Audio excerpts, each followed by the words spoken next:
Meanwhile, Syria's Damascus airport has reopened for the first time since the fall of President Assad. For now, the airport is only open to domestic flights. Officials are calling for sanctions to be lifted to allow Syria's aviation sector to function properly again. It's slow on the way in to Damascus International. Departures and arrivals, and not only since the fall of the regime.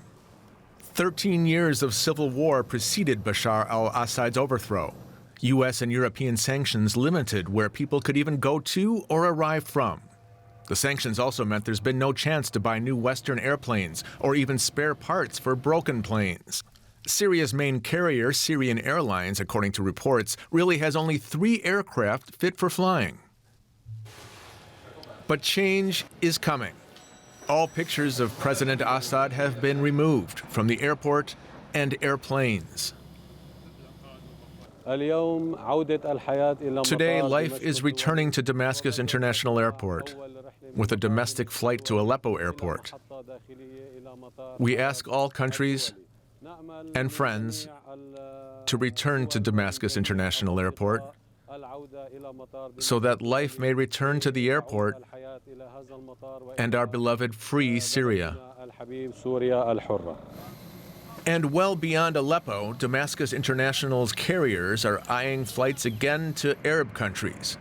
And should sanctions be lifted someday, European and Asian destinations and beyond. Should sanctions be lifted, the sky could be the limit.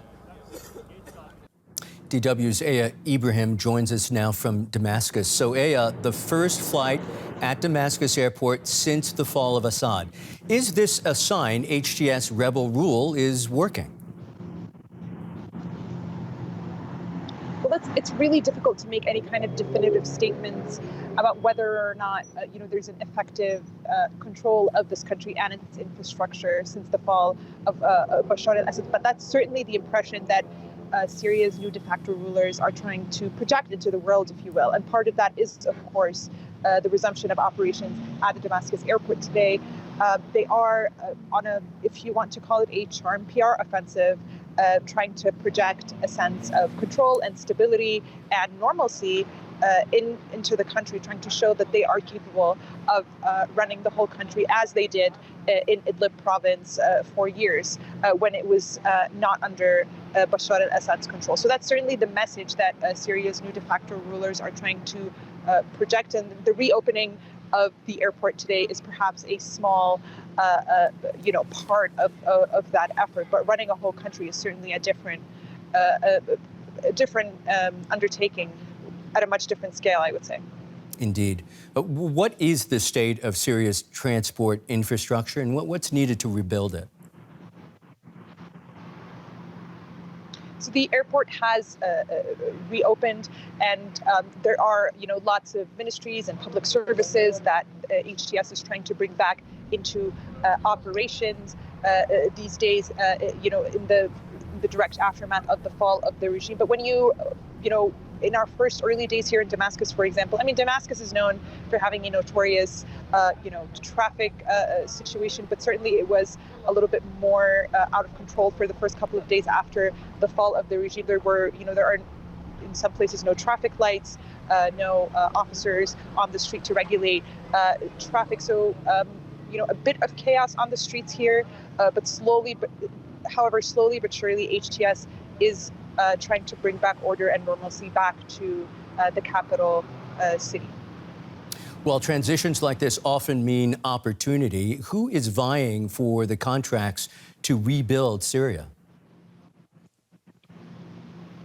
Certainly, Arab countries would have an interest in trying to invest, but also to stabilize the country. Remember, Syria is in a very strategic part of the world. It borders multiple countries, and another failed state here would not be good for anybody. Certainly not Arab countries. So certainly, I could imagine Gulf countries would want to be involved in the rebuilding of Syria. There are, of course, a lot of European countries that have a stake in Syria being stable as well, including Germany, because of the large Syrian refugee migrant population in Germany. So there are a lot of countries around the world that want to see Syria succeed. And what Syria's de facto rulers have been saying again and again is that this rebuilding operation cannot restart without the lifting of sanctions, which had, of course, been placed on the Assad regime for many, many years by European powers. So even though there's probably a lot of interest in rebuilding Syria, it has not sort of escaped anybody